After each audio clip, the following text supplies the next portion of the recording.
Good afternoon, Cast family. The weather's kind of rough outside, so I'm going to do this one inside for you. I want to take a quick minute to tell you about two conversations with two different young men I've had that I was able to sit with in this last week. First young man, about 26 years old, great job, making money, single guy.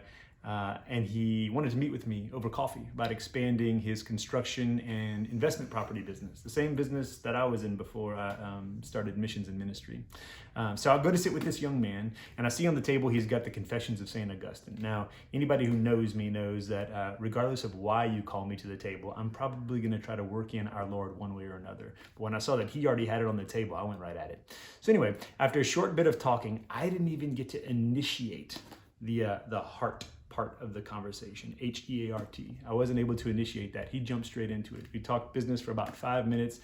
And pretty soon I found out that this young man had moved back from Baton Rouge, to Lafayette from Baton Rouge within the last couple of years. His girlfriend broke up with him unexpectedly. He comes home seeking comfort in his family, only to find out that his mother is addicted specifically to heroin, and his life seemed like it was unraveling, falling apart. Part of his solution was to take control of, whether he admitted it or not, I'm reading between the lines here, part of his solution was to take control and comfort in the one area that he could, and that was his finances. If everything else is chaotic, at least I have this under my control. Pause that. The other guy I was able to talk to this week, also great young man in his 20s, married, 2 kids, and he and his wife aren't getting much sleep. They're pretty much set financially and otherwise. But this guy said, hey, Hart, I think I'm going to get a vasectomy. This guy, his plight seems different, but it's kind of the same. Essentially what's happening is I'm at my wit's end. I'm not sleeping. Neither is my wife. We're doing a lot of yelling. It's difficult. We can't do what we want to do. I have to take control over this thing if I want to find peace. So in that situation, in that aspect, these two young men, in their anguish, in their tunnel vision, sin has a way, our discomfort has us a way, gives us a way of viewing things so narrowly that we can't possibly see the great plan that God has for us. So in thinking about these two guys, I remember a video that Bishop Barron did on Job. And if you've never read Job, I strongly recommend it. But Job starts out like this. Now, the beginning was very striking to me. You'll see a lot of times in the Bible, whenever the Lord or the inspired word is talking about the great blessings that the Lord has for us, it sounds something like this. It says here we have a man named Job. He was blameless and upright. He feared God and avoided evil. He had 7 sons and 3 daughters. I find that very interesting, that whenever the Lord's blessing people, even when he's blessing Abraham, your descendants shall be as numerous as the stars. He usually starts with their fertility. Interesting.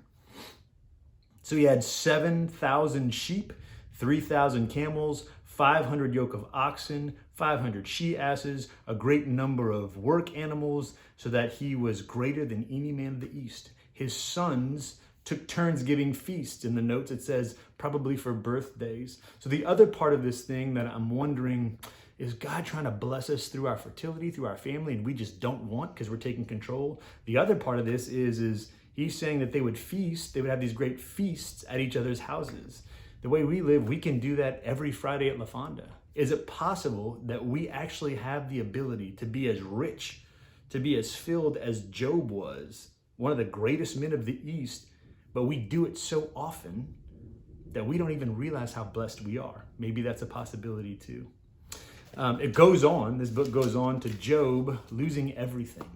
And in his desperation, he cries out to the Lord. His family's gone, everything he has is gone, his health is gone. An innocent man, unlike most of us. This guy cries out, I'm an innocent man, and he was. And the Lord's answer is so interesting in that the Lord basically takes him on a tour of the cosmos, shows him the stars, shows him the seas, and shows him how vast it is, and just says, Job, where were you when I did all this? Essentially challenging Job to, you see things so small. You see your plight. You see this chapter. You see this page in your life, and it's all consuming. I did all this. He's challenging Job to see with a bigger vision, right? St. John of Damascus tells us that Prayer is us lifting our gaze to the Lord's gaze for us to try to see more like him. We're not going to change an all-knowing God, right? We're not going to pray with new information that he hasn't thought of yet. So in our prayer and our attempt to be more like him, we want to see broader, right?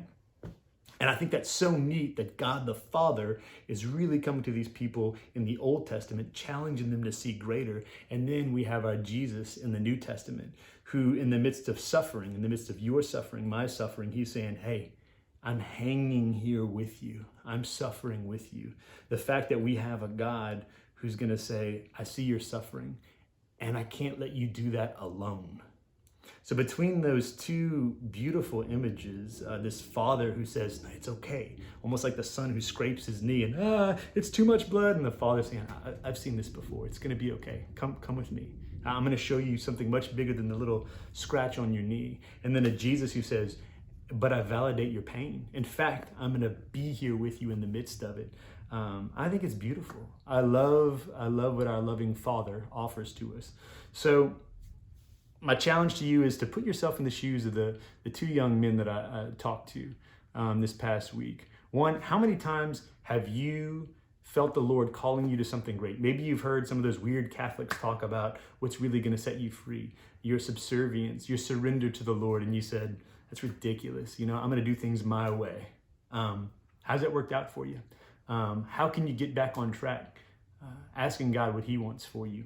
And then the other way, I want you to look at how has God been with you in the midst of your suffering and you haven't noticed it. I think if we go back and look and we close our eyes, think of some of our ugliest, most painful, even shameful times that have been hard for us either because of our own making or because somebody else did something horrible to us. If we close our eyes and ask Jesus to show, where were you, Lord? Where were you in this period of my life, of this pain? I think he's going to show it to us. So I just want to close with this. I know that I'm not the only person in our CAST community that young men and women are reaching out to right now for advice. And I want to tell you, I love you. And I'm so happy that they have you to reach out to in their communities. It gives me so much peace. So I thank you. I ask you continue to pray for me and my family as we continue to pray for you and yours. And I will see you next Thursday.